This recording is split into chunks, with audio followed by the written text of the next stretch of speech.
There's an increasing interest in the use of hydrogen cells in aviation, but one British company, ISS, is already doing it in the UAV market. Ryan, tell us about your hydrogen cells and bringing that to market. Okay, so we're ISS Aerospace and we're a bespoke UAV manufacturer. We're now using UAVs with hydrogen fuel cells. This is a step change in the autonomy of the platform.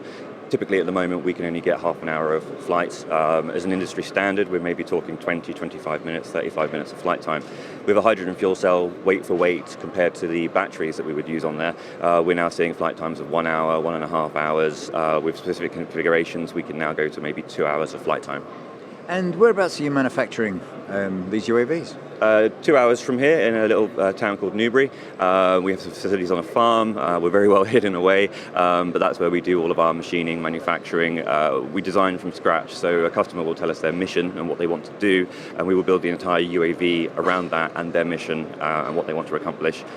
Now there's always, whenever you mention the word hydrogen, there's always that fear of safety. Of course. Tell us about that and how you're facing any barriers from some of the people you're approaching. It's just education, really. It's actually safer than lithium polymer batteries. Lithium polymer batteries are typically very volatile. You can drop them or puncture them and they will combust, whereas hydrogen in the tanks that we use is actually very safe. So hydrogen expels a massive velocity if it's punctured.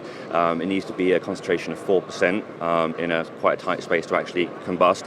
So the actual chances of a tank under a catastrophic failure combusting is very slim, it's very small. In fact, these tanks have been tested with AK-47 fire, they've been tested from 100 meters drops, and none of them have been able to have any kind of combustion. So for us, it's actually safer. Typically as well, lithium polymer batteries you can't take on planes, whereas hydrogen itself is one of the most abundant gases, so we can find that in the majority of the countries in the world.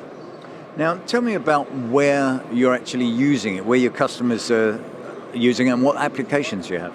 Of course. So we're a worldwide company as such, so one of the main applications we're doing at the moment is a survey in Kurdistan. That's rugged, hilly terrain, quite inhospitable in terms of doing operations. We're using the Sensors platform now to be able to do long endurance flights across a mountain range which is spanning 15 kilometers by 5 kilometers. That would be very difficult with traditional batteries, but with a flight time now of an hour, hour and a half, we can transect the mountain range in one go.